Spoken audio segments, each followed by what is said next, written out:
What's going on, guys? Welcome back to F1 22 for My Team Career Mode Season 2, Round number 8, the Austrian Grand Prix. So this is pretty much the halfway point in the season, or at least after this race we're at the halfway point.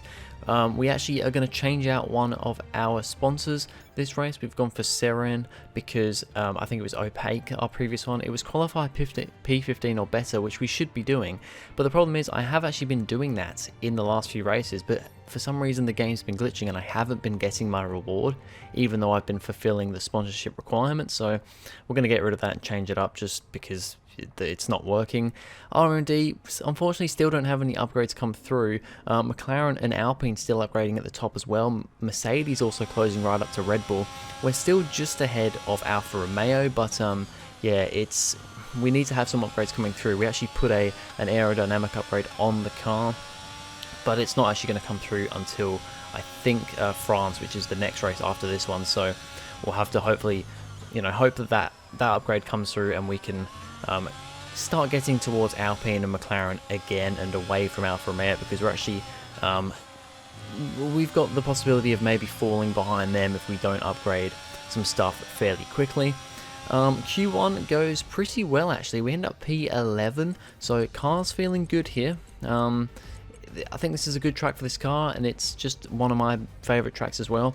Schumacher, though, unfortunately is P18. He doesn't get through to Q2, so that's very unfortunate. I was kind of expecting him to get through, to be honest, and kind of a bit of a disappointment that he doesn't. On my Q2 lap, I actually run over the curbs a bit too much at the start of the lap and get a little bit of underbody damage, a little bit of floor damage, but it doesn't really seem to affect me because this was still my quickest lap time. Only very minimal damage, so we just carry on. That's what we got to do here. No rewinding.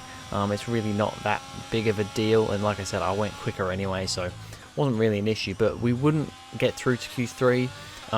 We are now a fair way behind McLaren and Alpine, so although we are the 6th quickest team, we're kind of on the edge of getting into Q3, but it's going to be a bit of a stretch to actually get into Q3 until we catch back up to those guys.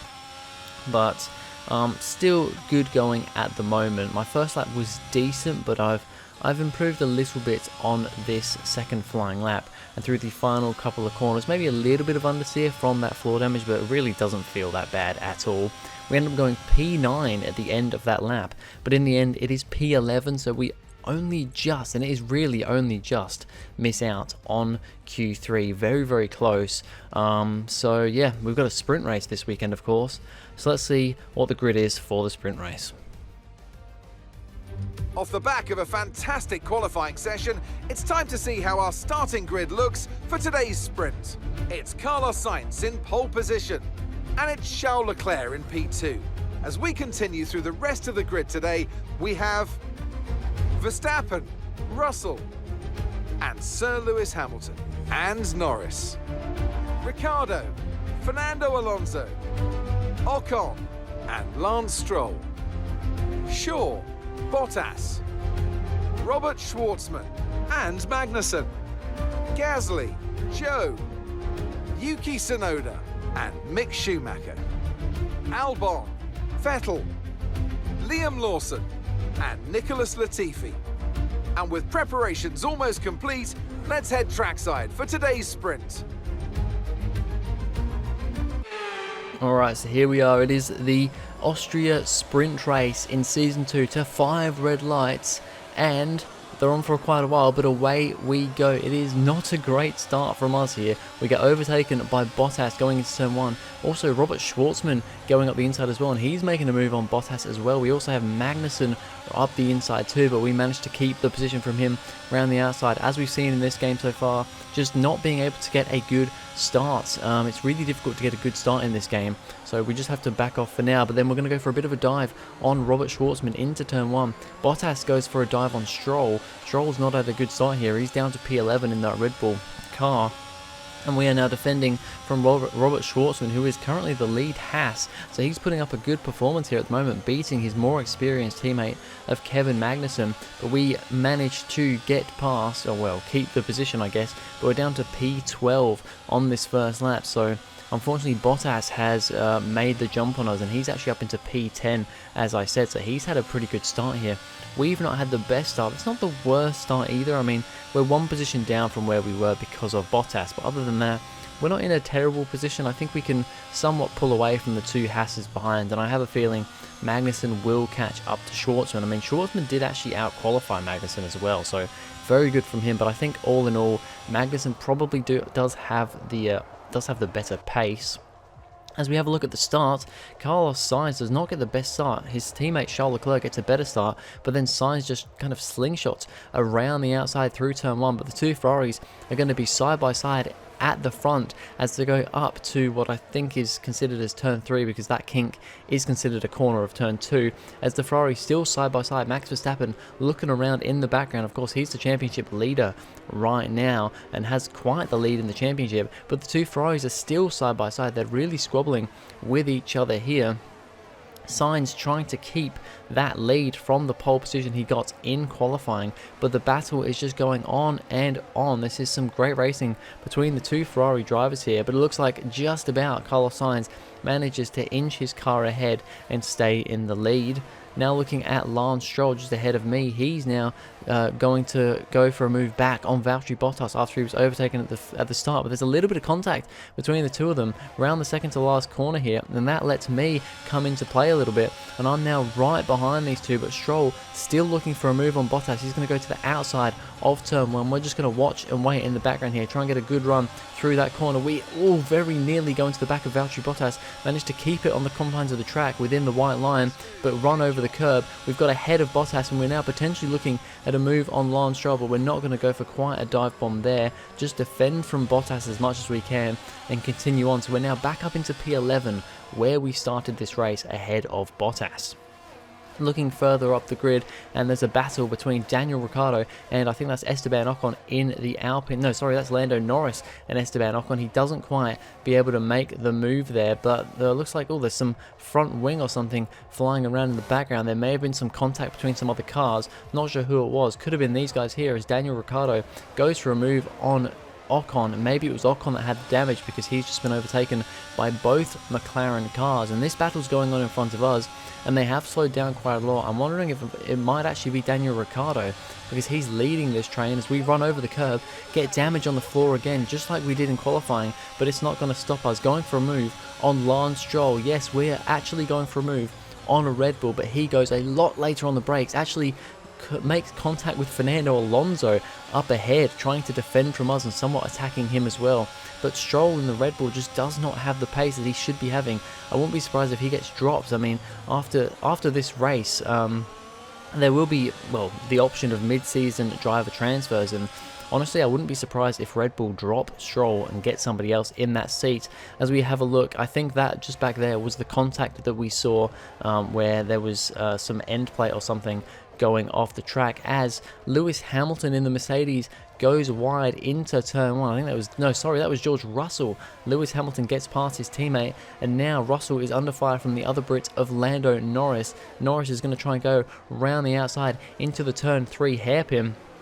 Around the outside he goes. Great racing from him, and he might just about manage to slingshot his way around. He cuts in front of Russell, but now Russell is going to go and get the switchback around the outside into the next corner. Great racing from these two as he tries to hold it around the outside, but Norris manages to get his foot down a little bit better and keep that position. As we are now looking at the back of Stroll, he's just made contact with Alonso as Alonso comes into the pit. We get caught up there because of all that, and Bottas gets in front of us. He locks up. Ricciardo is out of the session. You might have just seen him pulled over to the right there. Chaos has been involved here. We had a VSC, but it's been upgraded to a full course safety car. And we're just going to have a look at what the hell happened here. So there's this battle between the two Alpines and the two McLarens. We're back there with Alonso, but as we have a look, Daniel Ricciardo makes contact with, I think that's Esteban Ocon, smashes into him, breaks his car. He's off in the grass with a broken car. As we look on board here, that is one of the Mercedes coming into the pits, I think George Russell, and Ocon gets a little bit spooked by him coming into the pits, and Ricciardo ends up smacking into the Alpine, and that is very unfortunate for him. And now we're getting all these other messages. George Russell's out of the session, Fernando Alonso Alonso is also out of the session, and Sebastian Vettel as well. This is all under the safety car. What has gone on here as we have a look at George Russell? He's coming down the straight and he's gone into the back of the safety car. What is going on? Here's Fernando Alonso. Alonso's gone into the back of Russell. What are the AI doing here? That is 2 cars out. No, don't tell me. This is Sebastian Vettel coming up behind and he's gone into the back of Alonso. There is crazy carnage under the safety car here. That's 3 cars out with the safety car. I think it's 4 cars out altogether. We're down to 18 runners in this sprint race, only 7 laps down, as on going on to lap number 8, the green flag comes out, the safety cars come into the pits, and we start again, but already there's yellow flags behind. Yuki Tsunoda is out of the session. That's just a mechanical failure though. But very unfortunate for that to happen right on the restart, as the other AlphaTauri of Pierre Gasly has spun around at turn 1, and Latifi in the Williams has gone into the back of him, and he is also out of this session. We're going to dive bomb Valtteri Bottas. No safety car coming out yet, because this game seems to not put out another safety car straight after one has just been out, even though there's been a spinner and 2 DNFs with Tsunoda as well. They've got some kind of mechanical problem. And then we get a message from our engineer saying that Ocon has an issue. He's the car up ahead and he has a 5-second penalty. I think that might have been because of the contact with Daniel Ricciardo. He's been given a 5-second penalty and he's got an engine problem, and that's just being shown by Valtteri Bottas ahead, getting in front of Esteban Ocon. And now we are the car behind him, and you can just see that he is slow here as we come onto this main straight with DRS not even enabled yet, but we just absolutely breeze alongside Ocon, and he's in a car that is quite a bit quicker than ours, but we just managed to stay side by side with him through the hairpin. He tries to fight us through the corner, but we've just got the better pace with that issue he's got and managed to get ahead of him, and he's probably going to drop out of the points here with that 5-second penalty. We are now on the back of Valtteri Bottas, and we're currently sitting in P7 because a couple more cars have also DNF'd out of the race. There's only 16 runners in this race now, which is absolutely ridiculous, but we're going for a move on Valtteri Bottas for P6 in the sprint here. We've got plenty of room behind us as well, so we're looking very good to score points in this sprint race, our first sprint points, as we go for the move round the outside of Bottas. He gives us a bit of a fight, and he's now going to have DRS as we come down here, but he can't quite make anything work. As now we have a look at my teammate having a move on the other Alfa Romeo of Zhou Guanyu. Made a little bit of contact through turn 1, but he's going to get the run in the DRS and go for a move coming up to turn 3 as he's on the outside, Zhou on the inside. Good little race from Mick Schumacher at the moment here. A little bit of contact though, but it looks like Schumacher's slow. Is that because of damage? Is it because of a mechanical failure? There's no smoke, but Schumacher pulls up and he's out of the race as well. And then just literally at the end of that same lap, you've got Alexander Albon. He makes contact with a car who was coming into the pits there. Just this crazy pit entry issues that we have in Austria, and Albon now with front wing damage. Apparently it's too much damage. He's out of the session too, and that is 8 DNFs in this sprint race. We're down to 14 cars as the checkered flag flies. Carlos Sainz wins the sprint. We're going to come home for P6 in the sprint race. That's going to be a couple of points for us in this sprint. I think it's 3 points for P6, so more points for us. First sprint race points, so that is awesome for us.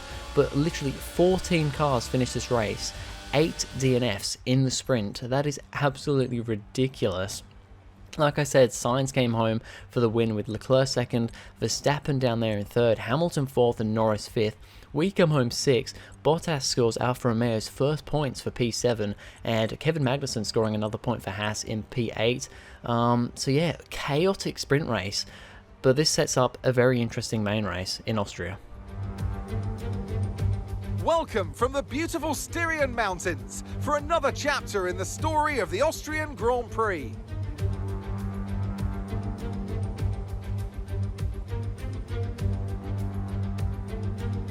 It's one of the shortest laps on the calendar today then, with 7 rights and just 3 lefts, making up the 10 corners of this high-speed circuit.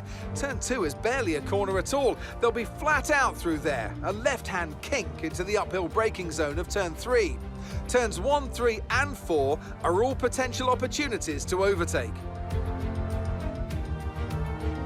It's time to see how our drivers are stacking up after yesterday's exciting qualifying session. An immense lap from Carlos Sainz yesterday puts him in pole position, with Charles Leclerc alongside. Moving on to the rest of the grid, we have Verstappen, Hamilton, Lando Norris, Shaw, Bottas, Magnussen, Ocon, and Liam Lawson, Gasly, Schwartzman, Guan Yu Zhou, and Stroll, Albon, Latifi, Sebastian Vettel, and Fernando Alonso, Russell, Ricciardo, Mick Schumacher, and Yuki Tsunoda.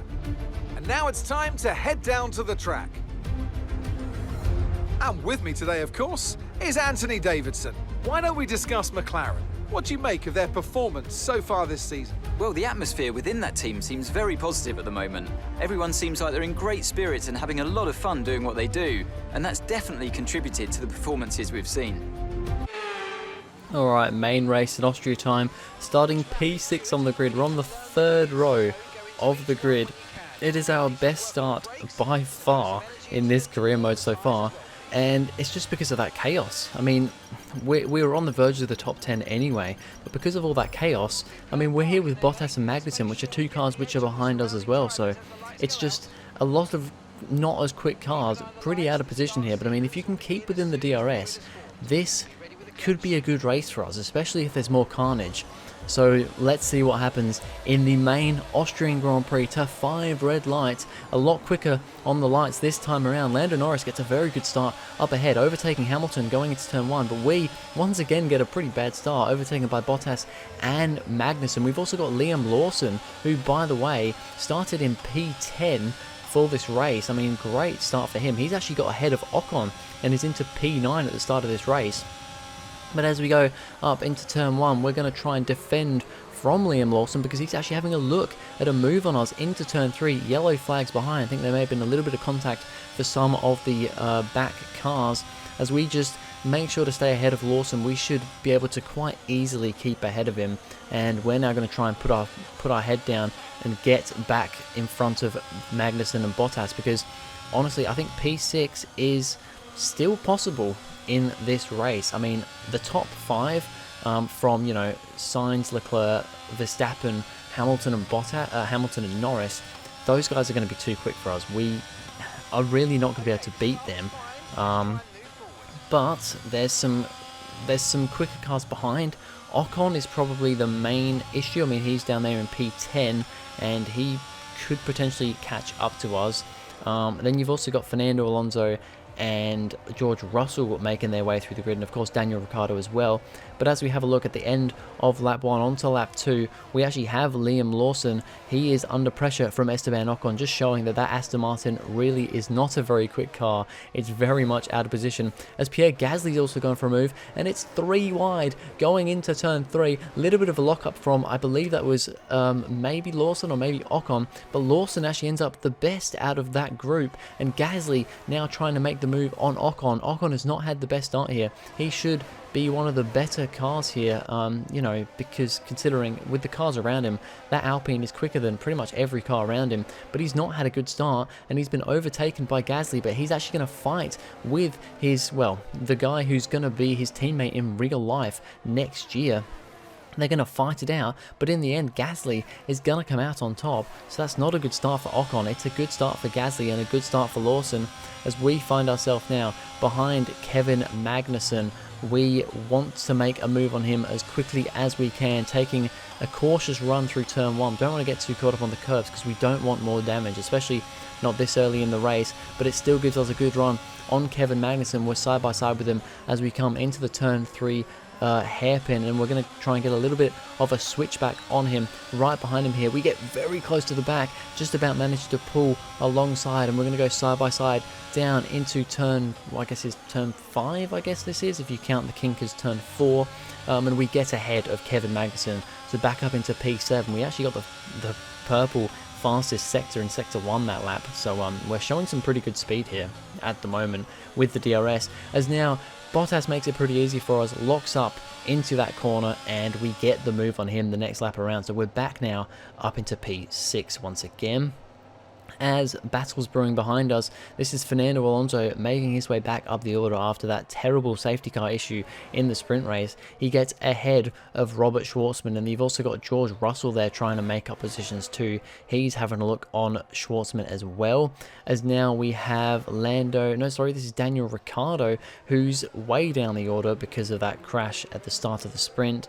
He's trying to make his way past Alexander Albon right at the bottom of the field here, so not where Ricciardo will want to be. And unfortunately, Albon is not making it easy for the Australian driver. They go side by side through this whole next section, and I think you've also got an AlphaTauri of, I think, Pierre Gasly there in the background, or it might be Tsunoda. I can't see the yellow T-cam. I'm pretty sure it's Gasly. But in the end, Albon actually manages to keep the position from Ricciardo, so not a good start to this race from Ricciardo. We continue on, and we've still got Bottas and Magnussen there within DRS. Quite difficult to shake DRS on this track because you just get such a good slipstream, such a good run down these straights, especially down the main straight, but there's quite a lot of straights here, so very easy for the cars to stay in DRS. And when the Alfa Romeo and the Haas are fairly close on R&D with us, it makes it difficult to pull away from them, but we are nowhere near Norris and the cars ahead to get DRS off them, so that makes it even more difficult. As at the front of the race, Carlos Sainz leads the way from Verstappen in second now, and Verstappen though is going for a move because Sainz has gone deep into turn 1. Verstappen gets his car up into the lead. As you can see, Charles Leclerc has actually fallen back quite a lot at the start of this race, and he's finding himself in a battle with Hamilton and Norris for the final podium position, but Verstappen now takes the lead of the Austrian Grand Prix. As we now have a look at the two Alpines, Fernando Alonso has already managed to catch up to his teammate of Esteban Ocon, just showing that either Ocon still has some kind of issue here, or he's just not showing the pace, because Alonso makes a bit of an argy-bargy move past his teammate and up another position. He is on an absolute charge this race, but Ocon is not going to give up on his teammate that easily. He's going for a dive into the hairpin of turn 3, but he can't quite get that move done, and Alonso stays ahead and is now going to charge after the Aston Martin. We continue on lap number 14, and honestly there's just not a lot happening here. We've just about managed to break DRS from Bottas at this point, and now without him having that DRS aid, we show that we can pull away quite a bit from him. But we're still losing quite a lot of time to the cars ahead because we're just not as quick as those guys, so it might be a bit of a lonely race for us. In the lead though, at the front of the field, Verstappen still leads, but Sainz is now going for a move back on his old teammate when they were at Toro Rosso, and Sainz has got a great run on the outside of that corner, and they go side by side down into the next corner, and I think they might still be side by side as they go through here. Great racing between the two leaders. These guys at the moment in a league of their own compared to everyone else, but they're still side by side. Sainz trying to get back into the lead of the Austrian Grand Prix, and he's done it. Carlos Sainz leads once again. Lap 16, and we're coming into the pits this time for our one and only stop onto hard compound tyres. So we barrel our way into the pits. A lot of cars ahead also coming in, and Bottas and I think also Magnussen coming in behind us too. We go onto the hard tyres. It's a good pit stop from the team, and we managed to stay ahead of Bottas, so that's very crucial there.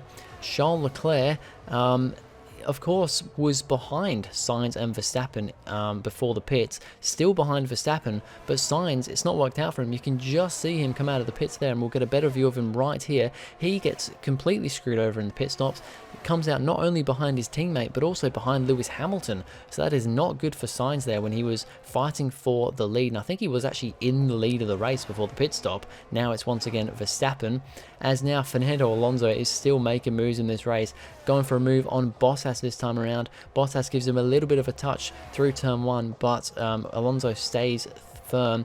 Now it's a battle between Russell and Bottas. This is a battle that, we know these two don't get on particularly well from previous run-ins in real life. A little bit of contact through turn 1, but Russell's going to come back at him into turn 3 on the inside. That Mercedes is a quicker car than the Alfa Romeo, but Bottas is putting up a very good fight at the moment and manages to, at this point in time, stay ahead. But Russell with DRS is going to come back into the next corner potentially, and Bottas does exactly what he did with us. Not as bad of a lockup, but still a little bit of a lockup into that corner for Valtteri Bottas. And that lets Russell get alongside, and they're going to go side by side through this next sector here. These two had some have had some spicy battles in the past, but this time Russell gets ahead of Bottas and up another position to charge after Fernando Alonso.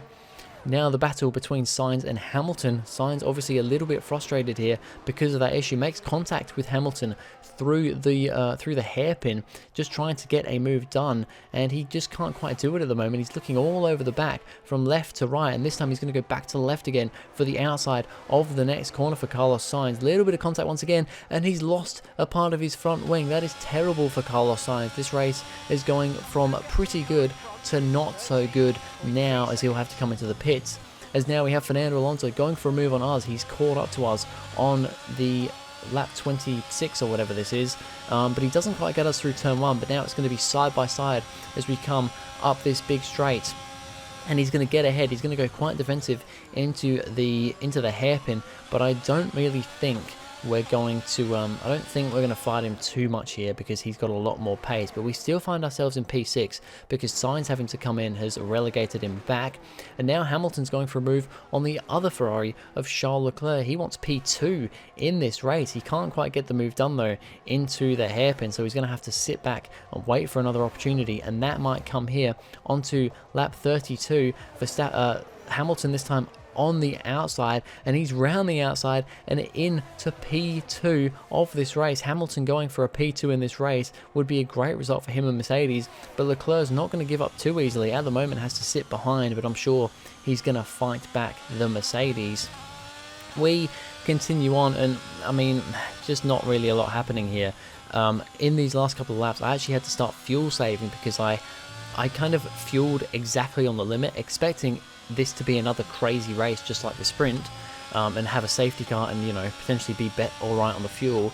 But unfortunately we ended up using more fuel than I expected, and yeah, just because we somewhat underfueled the car, we actually ended up in the last couple of laps having to save a bit of fuel, so had to let Alonso go, although we had a big enough gap to Bottas behind that it wasn't really an issue. The battle at the front though would still be continuing, as this last battle for P2 and P3, Hamilton was in P2, but Leclerc, like I said, has come back at him and has got into the lead, into second place, sorry, on this final lap. Hamilton now down to P3, and he'll have to try and keep that podium position from Lando Norris, who's right behind them on the cusp of a podium here. In the end though, we're going to come home P6, so it is the same result as the sprint. Of course, we got overtaken by Alonso in this race, but we did beat Carlos Sainz because he had to come in for a pit stop because of that front wing change. George Russell gets driver of the day. I think Alonso deserved it more than Russell, to be honest, but it was a bit of a lackluster race. Victory for the team from Milton Keynes then, after a quality performance. Talk to me, Ants. What was it that set them apart from the competition today?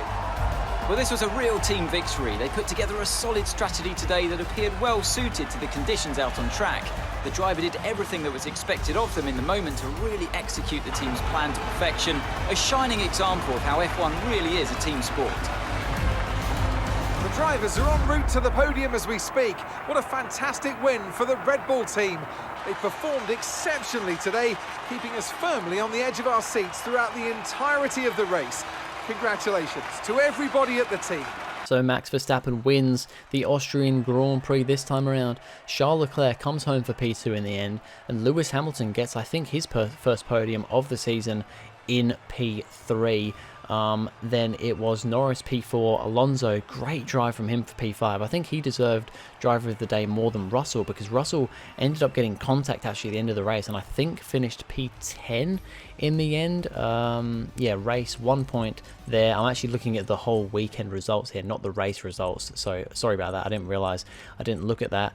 So in the end, I don't know where Schumacher actually finished, but all in all, he finished P18, so that's very unfortunate for Schumacher. Yes, he had the issue in the sprint race, but yeah, still not a great main race from him either. I think he did actually finish P18 in the main race, so that's a bit unfortunate. We actually move up to P10 in the drivers' standings, ahead of Daniel Ricciardo now, just on the back of Esteban Ocon in the Alpine. So it's a good result from us, a lot more points. We're still P6 in the constructors, but Alfa Romeo are now P7, ahead of Haas in P8, Williams P9, Aston Martin P10, and AlphaTauri in P11, and no changes at the top there, but it's still pretty close between Red Bull and Ferrari, because Stroll just isn't performing in that Red Bull car. The Ferraris are at least performing on a similar level with each other, so it's pretty close. But anyway, that's going to be it for this video, guys. Thank you very much for watching. If you enjoyed, please go ahead, like and subscribe, and I'll see you guys in the next video.